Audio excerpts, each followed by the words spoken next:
Nominated పదవుల గంప కిందకు దిగబోతోంది. దానికి ముహూర్తం కూడా నిర్ణయించారు.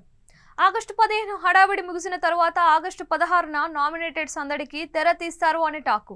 అయితే ఎవరికి ఏ పదవులు దక్కుతాయి అన్నది పెద్ద ఎత్తున ప్రచారం సాగుతోంది. ఈ పోస్టులకు సంబంధించి లిస్టు కూడా లీక్ అయింది అని వినిపిస్తోంది. మరి ఈ లిస్టులో ఉన్న పేర్లు నిజం అవునో కాదో ప్రకటించేంత వరకు తెలియదు. కానీ ఈ లిస్టులో పేర్లు చూస్తే మాత్రం చాలా ఆసక్తిని పెంచేలానే ఉన్నాయి.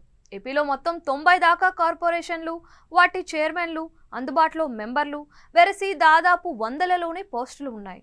అందులో మొత్తం పోస్టులను ఒకేసారి భర్తీ చేయరు అని టాకు. మొదటి విడతలో 30% పదవులనే ప్రకటిస్తారు అని అంటున్నారు. ఈ విధంగా చూస్తే లీక్ అయిన జాబితాలు చాలా పేర్లే కనిపిస్తున్నాయి. ముందుగా చూస్తే తిరుమల తిరుపతి దేవస్థానం చైర్మన్ పోస్టుతో పాటు ఒక 14 కార్పొరేషన్లకు, అందులో మెంబర్ల పోస్టులకు ఉన్న ఖాళీలు భర్తీ చేస్తారు అని తెలుస్తోంది. టీటీడీ చైర్మన్ పదవికి ఒక మీడియా అధిపతి పేరుని ప్రముఖంగా చెబుతున్నారు. ఆయనతో పాటుగా ఉండి ఎమ్మెల్యే రఘురామకృష్ణంరాజు పేరు కూడా పరిశీలనలో ఉంది. అలాగే ఉత్తరాంధ్ర జిల్లాలకు చెందిన మాజీ మంత్రి సీనియర్ నేత కిమిడి కళా వెంకట్రావు పేరు కూడా రేసులో ఉందని వినిపిస్తోంది. ఇక టీటీడీ బోర్డు మెంబర్స్ గా తెలంగాణ నుంచి నర్సిరెడ్డి, ప్రొఫెసర్ తిరునగిరి జోష్న పేర్లు ఖరారయ్యాయి అనే చర్చ జరుగుతోంది. ఏపీ నుంచి చూస్తే నెల్లూరు జిల్లా కొవ్వూరు ఎమ్మెల్యే వేమిరెడ్డి ప్రశాంతిరెడ్డి, దినేష్ రెడ్డి, ఉత్తరాంధ్ర నుంచి కూన రవికుమార్, జనసేన నుంచి బొలిశెట్టి శ్రీనివాస్ పేర్లు వినిపిస్తున్నాయి. కీలకమైన ఆర్టీసీ చైర్మన్ పదవిని మాజీ మంత్రి దేవినేని ఉమామహేశ్వరరావుకు ఇస్తారని అంటున్నారు. అలాగే ఎంతో ప్రాముఖ్యత కలిగిన ఏపీఐఐసి, పౌర సరఫరాల శాఖ, మహిళా కమిషన్, ఎస్సీ కమిషన్, ఎస్టీ కమిషన్లకు చైర్మన్లు ఖరారు చేసినట్లు ప్రచారం జరుగుతోంది. ప్రొద్దుటూరు టికెట్ని ఇటీవల ఎన్నికల్లో అధినాయకత్వం ఆదేశానుసారం త్యాగం చేసిన ప్రవీణ్ కుమార్ రెడ్డికి ఏపీఐసీసీ చైర్మన్ పదవి ఇస్తారని తెలుస్తోంది. అలాగే పౌర సరఫరాల శాఖ చైర్మన్ పదవిని టీడీపీ జాతీయ అధికార ప్రతినిధి అయిన పట్టాభికి ఇస్తారని తెలుస్తోంది.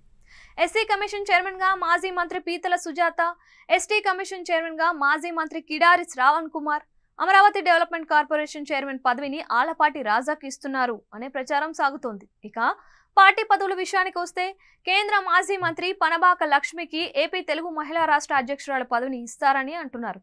ఈ పదవిలో ఇప్పటిదాకా వంగలపూడి అనిత కొనసాగారు. అలాగే తెలుగు యువత, విద్యార్థి, రైతు సహా అనేక అనుబంధ పదవులకు కూడా కీలక నేతలకు ఇస్తారని తెలుస్తోంది. ఇక నామినేటెడ్ పదవుల్లో 60 నుంచి 70% టీడీపీ వారికి ఇస్తారని అంటున్నారు. జనసేనకు 20% నుంచి 25%, బీజేపీకి 10% పదవులు ఇస్తారని తెలుస్తోంది.